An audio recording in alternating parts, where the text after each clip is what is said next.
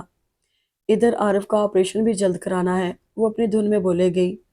عارف کا آپریشن کاہے کا؟ اماں یکدم پریشان ہو گئیں۔ کیا ہوا ہے عارف کو؟ آرام سے بیٹھے اماں، میں بتاتی ہوں۔ اس نے ان کا ہاتھ پکڑ کر اپنے پاس بٹھایا، پھر کہنے لگی، عارف کا ایک گردہ خراب ہو گیا ہے، اس کا آپریشن ہوگا اور یہ کوئی بڑی بات نہیں ہے۔ اب تو دل کے آپریشن ہو جاتے ہیں، لیکن ہم کہاں سے کریں گے اتنا، ہمارے پاس تو پھوٹی کوڑی نہیں ہے۔ اماں رونے لگی۔ خدا کے لیے اماں روئے تو نہیں، میری بات سنیں، میں نے ایک حل سوچا ہے۔ وہ انہیں اپنے ساتھ لگاتے ہوئے بولی۔ کیا؟ اماں بڑی آس سے دیکھنے لگی۔ ہم یہ گھر بیچ دیں گے، عارف سے بڑھ کر تو کچھ نہیں ہے نا اماں؟ وہ کہہ کر ان کے سینے میں منہ چھپا گئی۔ ہاں بیٹی، عارف سے بڑھ کر کچھ نہیں ہے، وہ سلامت رہے گھر اور بن جائیں گے۔ اماں نے کہا تو وہ فوراً سر اٹھا کر بولی، لیکن اماں عارف کو معلوم نہیں ہونا چاہیے کیونکہ مجھے وہ منع کر چکے ہیں۔ تم نے بات کی اس سے؟ جی آج ہی بات کی ہے۔ وہ سنتے ہی غصے میں آ گئے اور کہنے لگے، بس مجھے ابھی گھر لے چلو۔ گھر تو میں لے آتی لیکن پھر بہت مشکل ہو جاتی، ان کے سامنے ہم گھر بیچنے کی بات بھی نہیں کر سکتے تھے، اس لیے میں نے سوچا کہ میں کل ہی کسی اسٹیٹ ایجنسی سے رابطہ کروں گی، اس کے بعد عارف کو وہیں سے اچھے ہسپتال لے جاؤں گی، ٹھیک ہے نا؟ اس نے اماں کو پوری بات سمجھا کر تائید چاہی تو وہ آہ بھر کر بولی، تم جانو بیٹی، مجھے تو کچھ پتہ نہیں ہے، بس آپ دعا کریں سب کام آسانی سے ہو جائیں۔ میں تو ہر پل دعا کرتی ہوں۔ چلے اب آپ آرام کریں، شام میں عارف کے پاس جانے کی ضرورت نہیں ہے، خواہ آپ پر بھی بگڑنے لگیں گے۔ میں کل ایجنسی میں بات کرنے کے بعد ان کے پاس جاؤں گی، وہ کہتے ہوئے اٹھ کھڑی ہوئی۔ پھر اگلے دن اس نے اپنے پروگرام کے مطابق پہلے قریبی اسٹیٹ ایجنسی میں جا کر گھر بیچنے کی بات کی۔ اس کے بعد ہاسپٹل پہنچی تو عارف اپنے بیڈ پر موجود نہیں تھا۔ وہ یہی سمجھی کہ واش روم گیا ہوگا، جب بھی بیٹھ کر اس کا انتظار کرنے لگی۔ کچھ دیر بعد دوسرے بیڈ کا مریض اسے متوجہ کر کے بولا، بی بی وہ چلا گیا۔ کون؟ وہ سمجھی نہیں۔ تمہارا مریض، اس نے کہا تو وہ فوراً کھڑی ہوئی۔ کب؟ کہاں گیا ہے؟ مجھے کیا پتا، گھر گیا ہوگا، 1 گھنٹہ ہو گیا ہے۔ اف، یہ عارف اب کچھ نہیں کرنے دیں گے، اس نے سوچا، پھر اسے پوچھنے لگی، سنو کوئی اور بھی تھا ان کے ساتھ؟ ہاں ایک آدمی تھا، عاصم ہوگا، کتنا بے وقوف ہے، ان کے کہنے میں آ کر انہیں لے گیا، لیکن اس کی کیا غلطی؟ وہ سوچتی الجھتی واپس گھر آئی تو اماں اسے دیکھتے ہی پوچھنے لگی، ہو گئی گھر کی بات؟ عارف کہاں ہے؟ وہ ان کی بات انسنی کر گئی۔ عارف؟ اماں نے حیرت سے دیکھا تو وہ ان سے زیادہ حیران ہو کر بولی، گھر نہیں آئے عارف؟ پھر کہاں چلے گئے؟ کیا کہہ رہی ہو بیٹی؟ عارف ہسپتال میں نہیں ہے، ہسپتال میں وہیں سے آ رہی ہوں، شاید عاصم کے ساتھ گھر چلے گئے ہوں، آپ دھیرج رکھیں، میں انہیں امی کے ہاں سے لے کر آتی ہوں۔ وہ اماں کو تسلی دے کر الٹے پیروں گھر سے نکل آئی، لیکن امی کے ہاں آ کر وہ خود بالکل ٹوٹ گئی تھی کیونکہ عارف وہاں نہیں تھا اور امی نے بتایا کہ عاصم تو کل سے ہسپتال گیا ہی نہیں، اس کے پریکٹیکل ہو رہے ہیں، ابھی بھی کالج گیا ہوا ہے۔ کہاں چلے گئے ہیں عارف؟ وہ تو ٹھیک سے چل بھی نہیں سکتے، پھر کیسے چلے گئے؟ وہ شدت سے روتی ہوئی بار بار یہی کہے جا رہی تھی، بیٹا حوصلے سے کام لو، وہ کوئی بچہ نہیں ہے۔ بچہ نہیں ہے، لیکن اب میں آپ کو کیا بتاؤں کہ کل وہ کتنی مایوسی کی باتیں کر رہے تھے۔ مجھے بتائیں امی، میں نے کہاں ڈھونڈوں؟ وہ بے ربط بولے جا رہی تھی۔ تم نے ڈاکٹر سے معلوم کیا تھا؟ اس نے ایسی حالت میں کیسے جانے دیا اسے؟ نہیں، میں ڈاکٹر کے پاس تو گئی ہی نہیں، بس اس مریض سے سنتے ہی چلی آئی، اور ہاں وہ بتا رہا تھا ان کے ساتھ کوئی آدمی بھی تھا۔ مجھے عاصم کا خیال آیا، لیکن آپ کہہ رہی ہیں عاصم گیا ہی نہیں، پھر کون؟ وہ سوچ میں پڑ گئی، کوئی دوست ہوگا عارف کا، اور ہو سکتا ہے عارف نے خود اسے بلوایا ہو فون کروا کے۔ امی نے کہا تو وہ پرسوچ انداز میں سر ہلاتے ہوئے اٹھ کھڑی ہوئی۔ میں ابھی جا کر معلوم کرتی ہوں۔ کس سے؟ ڈاکٹر منصور سے۔ ظاہر ہے انہیں بتا کر ہی گئے ہوں گے، میں ایسی پاگل بغیر ان سے تصدیق کیے چلی آئی۔ اسے اب اپنی جلد بازی پر غصہ آ رہا تھا۔ بیٹا کچھ دیر صبر کر لو، عاصم آ جائے تو اسے بھیج دینا، تمہاری طبیعت؟ میری فکر نہیں کریں، میں بالکل ٹھیک ہوں۔ وہ اپنا بیگ اٹھا کر باہر نکل آئی اور تمام راستہ یہی دعا کرتی رہی کہ عارف جہاں ہو خیریت سے ہو اور وہ آسانی سے اس تک پہنچ جائے۔ ڈاکٹر منصور اپنے کمرے میں نہیں تھے، اس نے کاؤنٹر پر آ کر نرس سے پوچھا تو وہ اپنے مخصوص اکھڑے لہجے میں بولی، ڈاکٹر صاحب چھٹی پر ہیں۔ ہائے، تو پھر عارف کو چھٹی کس نے دی؟ اس نے تعجب سے پوچھا تو نرس گردن اکڑا کر بولی، ہم نے۔ ڈاکٹر صاحب سے پوچھے بغیر؟ ڈاکٹر صاحب روزانہ تو نہیں آتے؟ اگر ہم ان کے انتظار میں بیٹھے رہیں تو یہاں ہو چکے سارے کام۔ اچھا پلیز یہ بتائیں میرے ہسبینڈ کس کے ساتھ گئے ہیں؟ میرا مطلب ہے کوئی انہیں لینے آیا تھا؟ اس نے خود پر بہت ضبط کر کے لجاجت سے پوچھا۔ ہاں، اس کا کوئی دوست تھا اور ہم نے اسی کے کہنے پر تمہارے میاں کو چھٹی دی ہے۔ نرس نے رجسٹر کھولتے ہوئے بتایا تو اس نے فوراً پوچھا، کیا نام تھا اس کا؟ پتہ نہیں، یہ دیکھو اس کے سائن۔ نرس نے رجسٹر اس کے سامنے کر کے ایک جگہ انگلی رکھی تو اس کی نظریں سائن پر جم گئیں، لیکن بہت غور کرنے کے بعد بھی وہ نام سمجھنے سے قاصر رہی تو الجھ کر بولی، اس سے مجھے کچھ پتہ نہیں چل رہا، تو بی بی بتاؤ میں کیا کروں؟ تم گھر جا کر دیکھو، تمہارا میاں گھر پہنچ چکا ہوگا، نرس نے اکتا کر کہا تو وہ ایک دم بیٹھ گئی۔ سنو، جب اپنے میاں کو یہاں میں نے ایڈمٹ کرایا اور اس کے بعد ہر کام میرے سائن پر ہوتا رہا ہے، پھر کسی اور کے سائن سے تم نے اسے کیسے جانے دیا؟ ڈاکٹر کا نا سے ہی میرا انتظار تو کرتی، کیا مطلب ہے تمہارا؟ نرس نے آنکھیں دکھائیں جس سے وہ اور تیز ہو کر بولی، تو میرا مطلب اچھی طرح سمجھ رہی ہو، میں تمہاری رپورٹ کروں گی۔ جاؤ کر دو، بہت دیکھی ہیں تم جیسی رپورٹ کرنے والی، آ جاتی ہیں پتہ نہیں کہاں سے۔ نرس مروب تو کیا ہوتی، الٹا اسے لتاڑنے لگی۔ وہ غصے سے پیر پٹکتی کوریڈور سے نکلی تو اچانک ایک خیال کے تحت واپس وارڈ میں جا کر اسی مریض سے پوچھنے لگی، سنو، میرے میاں جس آدمی کے ساتھ گئے ہیں اس کا حلیہ بتا سکتے ہو؟ ہاں بی بی، اونچا لمبا خوبصورت جوان تھا، قیمتی سوٹ پہنے ہوئے کوئی بڑا آدمی لگ رہا تھا، ہاتھ میں گاڑی کی چابی بھی تھی۔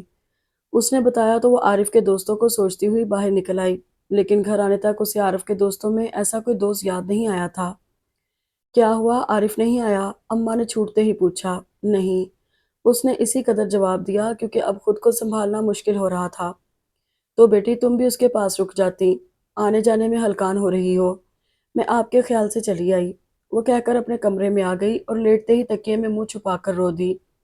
اے اللہ، کیا خطا ہوئی مجھ سے، کیا گناہ ہوا، کس بات کی سزا مل رہی ہے مجھے؟ میں نے اچھی زندگی کے خواب نہیں سجائے تھے، لیکن یہ سب بھی نہیں سوچا تھا میرے ساتھ ایسا کیوں ہو رہا ہے۔ ہر طرف مایوسی، ہر طرف اندھیرا، کہیں امید کی کرن نظر نہیں آتی، کیا کروں، کہاں جاؤں؟ اس کا ذہن بری طرح چٹک رہا تھا، بدن میں ایک درد کی ٹیس اٹھ رہی تھی، کروٹ بدلتے ہوئے اس کے ہونٹوں سے ہلکی سی چیخ نما آواز نکلی تھی کہ اچانک اس کا ذہن اس کی طرف بھٹک گیا۔ وہ جو کہہ رہا تھا، خدا کی قسم میں تمہیں کہیں چین سے نہیں رہنے دوں گا، یہ میرا خود سے وعدہ ہے۔ شہروز احمد، وہ ایک جھٹکے سے اٹھ بیٹھی، یقیناً وہی عارف کو لے گیا ہے، کل اس کی ماں نے مجھ سے ہمدردی جتا کر سب معلوم کر لیا تھا، اور وہی اف کس قدر گھٹیا حرکت کی ہے اس نے، اب پتہ نہیں عارف کے ساتھ کیا سلوک کرے گا۔ نہیں، اس سے پہلے ہی میں اسے شوٹ کر دوں گی، وہ شہروز احمد کے خلاف انتہائی نفرت سے سوچتے ہوئے اسی وقت اس کے پاس جانے کو تیار ہو گئی۔ اماں میں جا رہی ہوں۔ ہائے، اب کہاں چل دیں؟ اماں نے تعجب سے ٹوکا۔ وہ عارف کو ڈاکٹر کے پاس لے جانا ہے، اسے لگا جیسے اب اس کی زندگی میں صرف جھوٹ ہی رہ گیا ہے۔ میں بھی چلتی ہوں، تمہاری امی کے پاس بیٹھ جاؤں گی، اماں نے کہا تو وہ قدرے سٹپٹا گئی۔ ارے نہیں اماں، آپ پھر کسی وقت چلی جائیے گا، ابھی مجھے دیر ہو رہی ہے، وہ جلدی سے کہہ کر باہر نکل آئی تھی۔